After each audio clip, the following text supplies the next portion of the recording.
The following is an encore presentation of stories from the Dooralong Transformation Centre. And a very good morning to you, a very good Wednesday morning. And of course, it being Wednesday, we've got a guest in the studio, one of our inspirational guests from the Dooralong Transformation Centre. And today's guest is Brian. So good morning to you, Brian. Good morning.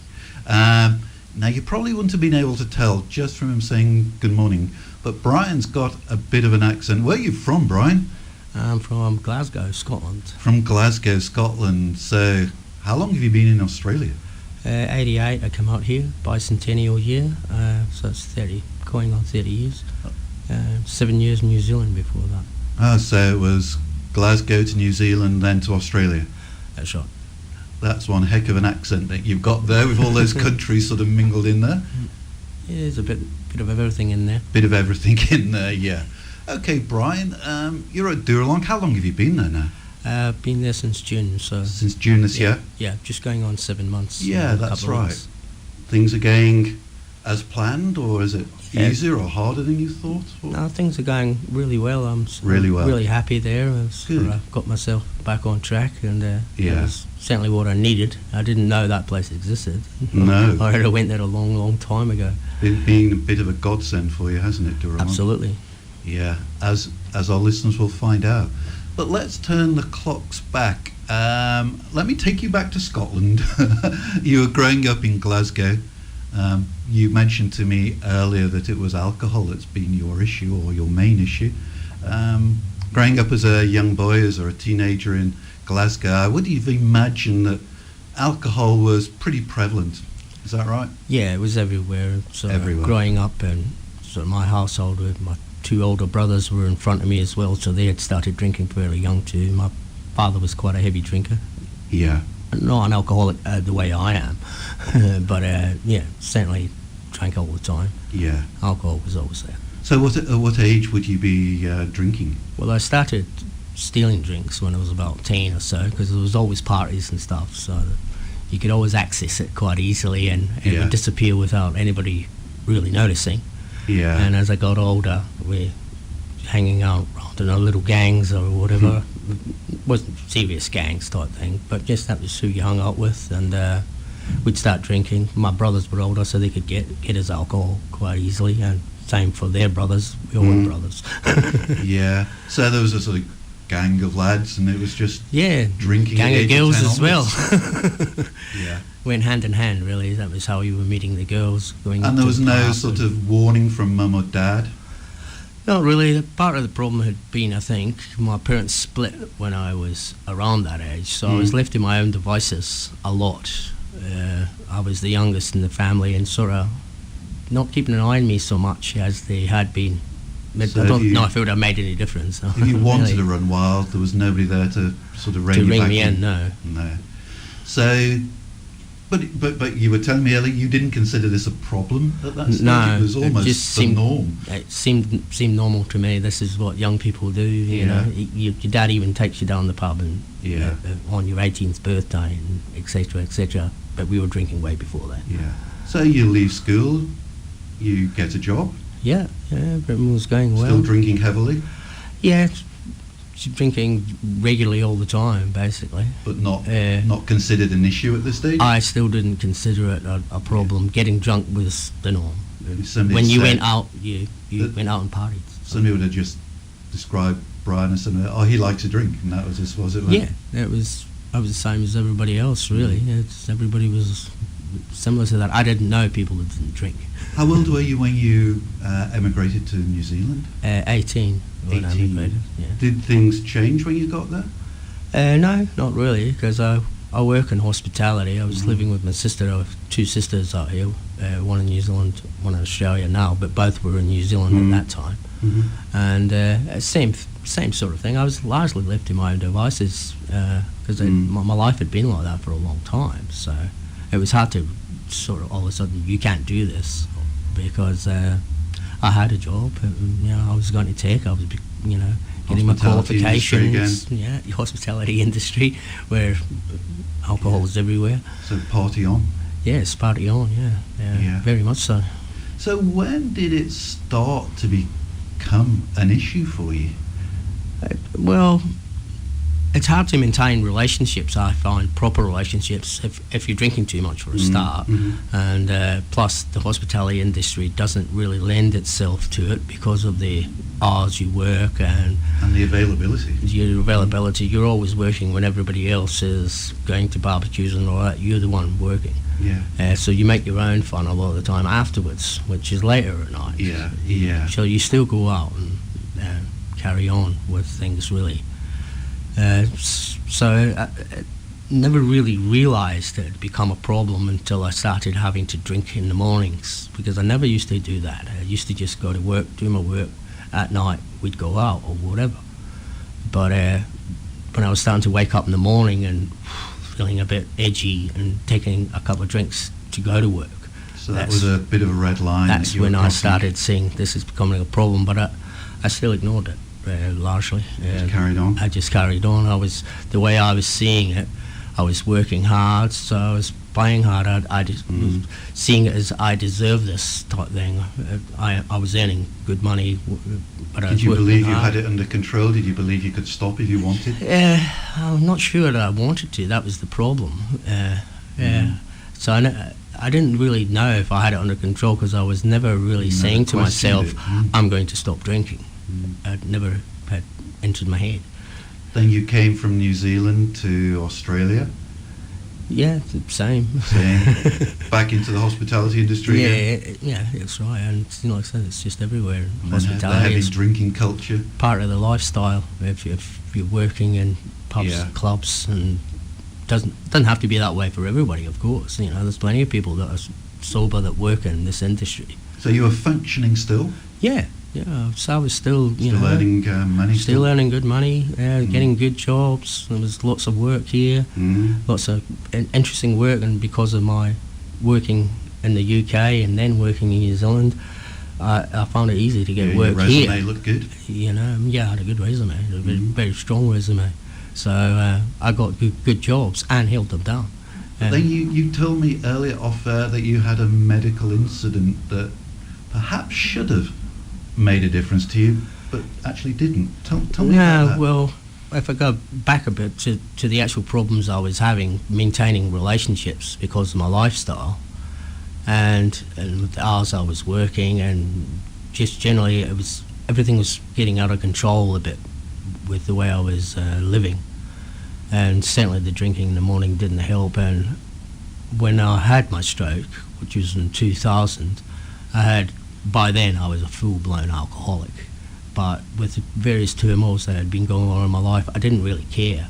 I'd been working so much for so many years, I felt as though I didn't have anything really to show for it, except for a lot of partying, which is not really that great. When you get to an older age, you're like, my goodness, I forgot to do this. So how old were you when you had the stroke? What would it have been, 47? Yeah. Did the medics give any reason for it? Did they say it was caused by the drinking? Oh yeah, they said that quite clearly. And plus I had cirrhosis of the liver, and I told them, well, there's no doubt about it. I wasn't eating regularly anymore and things like that. It was just alcohol consumption all the time. But you presumably, because looking at you, I wouldn't have known that you had a stroke, so presumably you made a good recovery from that? I did. It was quite remarkable, actually, because I was in hospital for about 6 months until I could learn to walk again. I can walk very well now. You wouldn't know. A lot of people don't realise that when I have to tell them, is that you've got to be careful because you lose your muscle strength and things like that after you've had a stroke. So you're not as strong as you used to be, and your balance is completely gone. So you must. And that's still like that. You obviously, if you're in hospital for 6 months in rehab, you were free of drink for 6 months. Yes, I was. Yeah. And then you must have thought, I've got a second chance.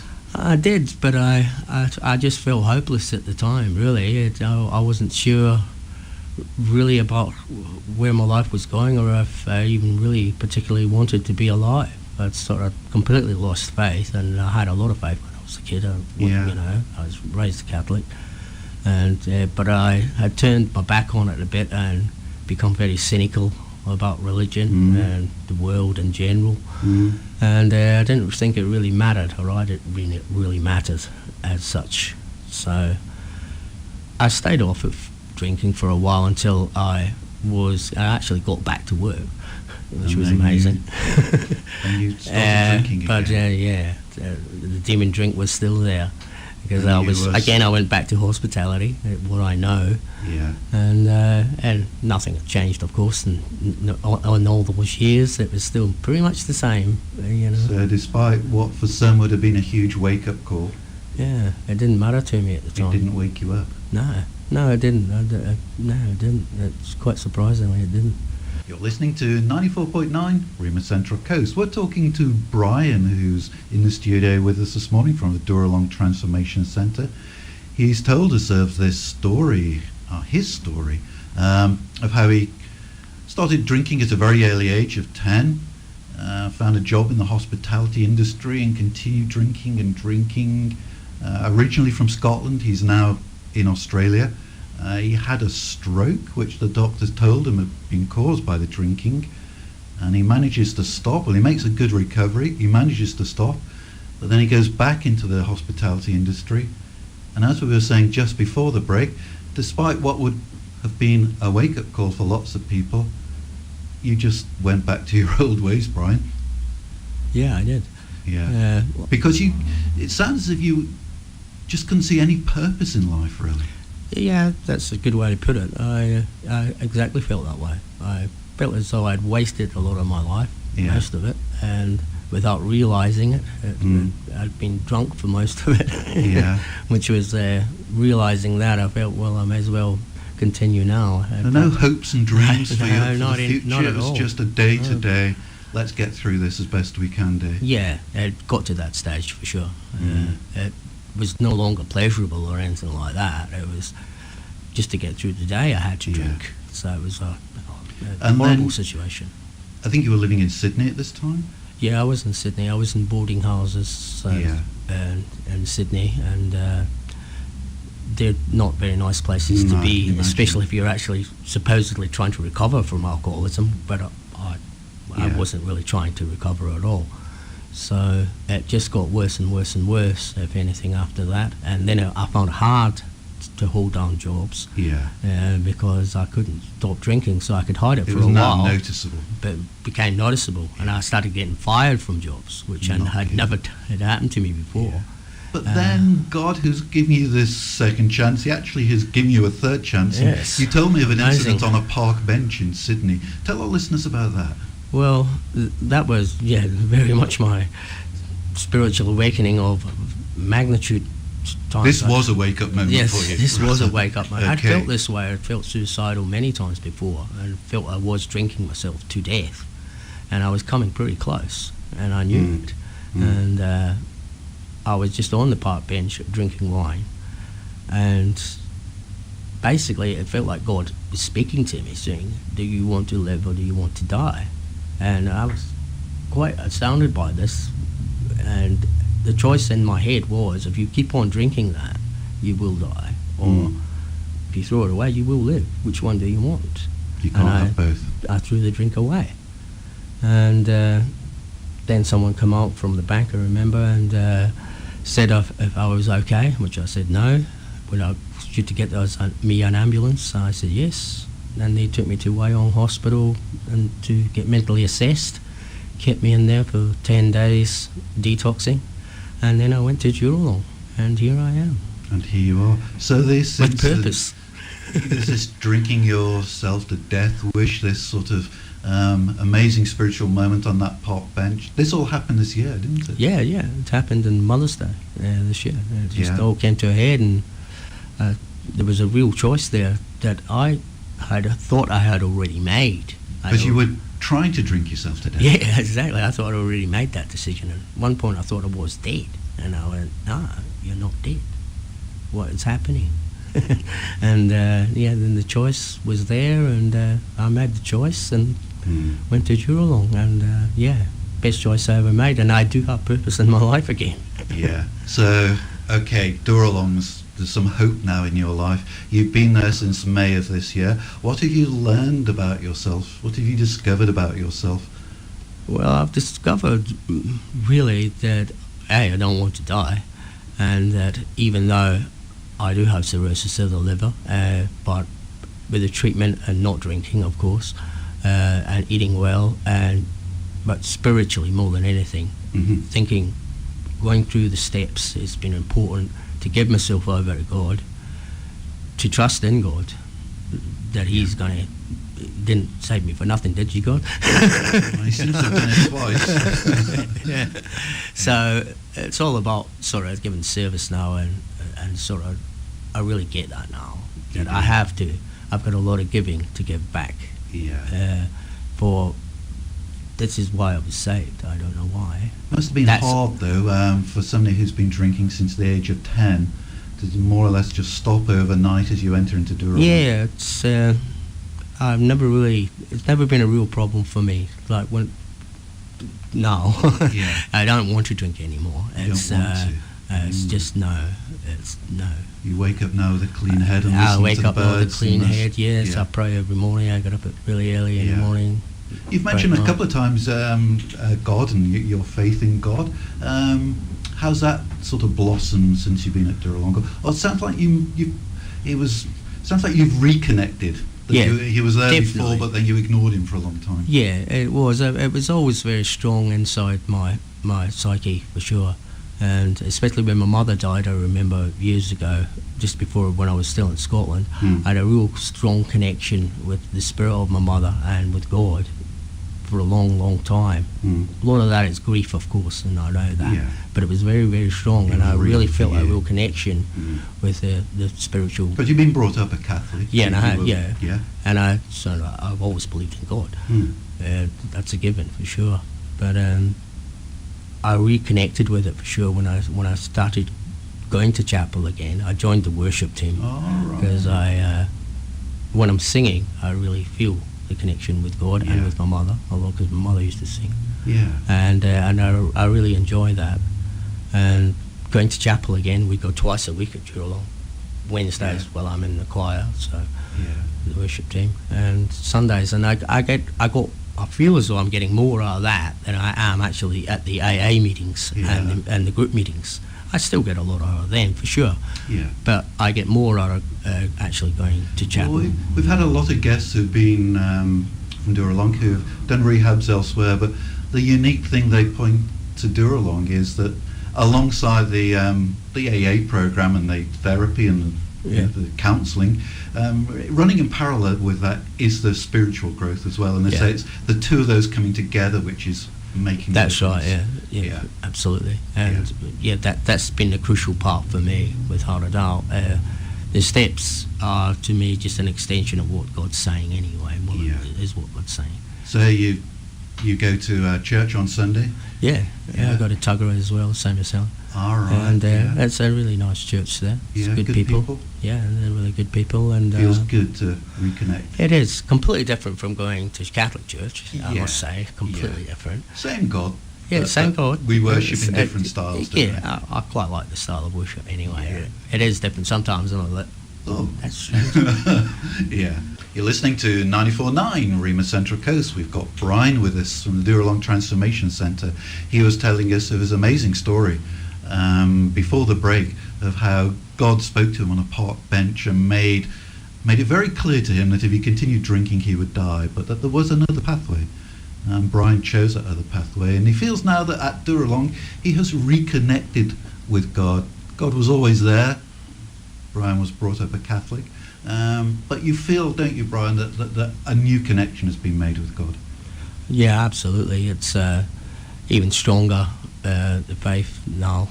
I really feel him with me all the way on this journey, that I know it's got a long way to go now. But he's giving, we talked earlier about you at one stage in your life, it felt like you had no purpose or there was no meaning to your life. It sounds like, that reconnection with God has now given you that purpose and meaning of life that was missing. It has. It's without a doubt. I want to be of service to God, and any way I can, the best way I can, with through volunteer work or whatever work that he has in Or mind. singing on the worship Or singing team. on the worship team, or Hillsong Look Out, yeah. Yeah, because Brian at Dooralong, the Transformation Centre there, he's joined the worship team, so he'll be working tonight, and he enjoys singing and praising God through the music. Yeah, I do. That's where I feel closest more than anything, apart from in the mornings when I'm praying. Yeah, When I'm doing my reflections of the week or what I'm wanting to achieve today or what he had in store for me. yeah. You never know. So when you leave Dooralong, and we know there's a little while for you to go yet, but that will be one of your priorities to connect with a good church. Yeah, it will be. It will be. That'll be one of my priorities, really, to get involved with the church. Depends where I live. Of course, and we don't want to jump too far ahead, but I'm just wondering whether you have had any sort of early sort of inklings of what God might have in store for you, or is it still at the stage of let's get well first? Well, I think I've got to get well first, Yeah, but absolutely. whether I work in community service of some sort, I'm not sure. I'm looking at doing courses at TAFE. I already done a computer course. They help with my computer skills, which are not very good. They're a little better than Well, look, whatever job you go for, it's going to be some well, computer that was skills. why I did it. Yeah. No matter what I do, Yeah, this is important. exactly. So there's courses that I'm looking into to obviously because TAFE stopped for the year. I'd be doing it right now. Yeah. So I'm still looking at not getting back into hospitality as such, but I could look at nursing homes and things like aged that, aged care. A lot of facilities on the Central That's Coast. right. So that's an option that I'm seriously considering as well, because that utilises my skills as a chef, because I've been a chef all my life, and without alcohol being involved or And even look, being around, You know, or you're an even interesting- working in a place like Dooralong, You're an easy guy to talk to, an interesting person. You know, you would be able to chat to some of those residents there and make them feel, good about themselves, and that would be. I would love to do something like that, or even going around these places and playing music or whatever. And I was always a singing chef, so. Yeah, is that right? A singing chef. Wasn't it on the Muppets? I think it was actually. Or was that the Swedish chef? I'm not sure. But, look, Brian, we thank you so much for coming in and talking to us and telling us of how God has sort of saved you twice. So you don't have to worry too much about your future because He knows already what it is, and you've just got to go along with whatever it is. He saved you for a reason, I'm sure. I think He did. Yeah. It's good to hear that wonderful, hopeful story. We did mention one or two dark areas there, suicide and things like that. So we always say at times like this, don't forget that if those issues are causing concern for you, give our friends a Lifeline ring on 13 11 14. But take our best wishes back. Brian, you'll be singing tonight. It's chapel night. Give our regards to everybody back at Dooralong. I will. Okay. Yeah. You've been listening to an encore presentation of the Dooralong stories, which can be heard live every Wednesday at 10 a.m. and repeated 8 p.m. Sunday and 1 a.m. Wednesday, right here on 94.9 rema.cc.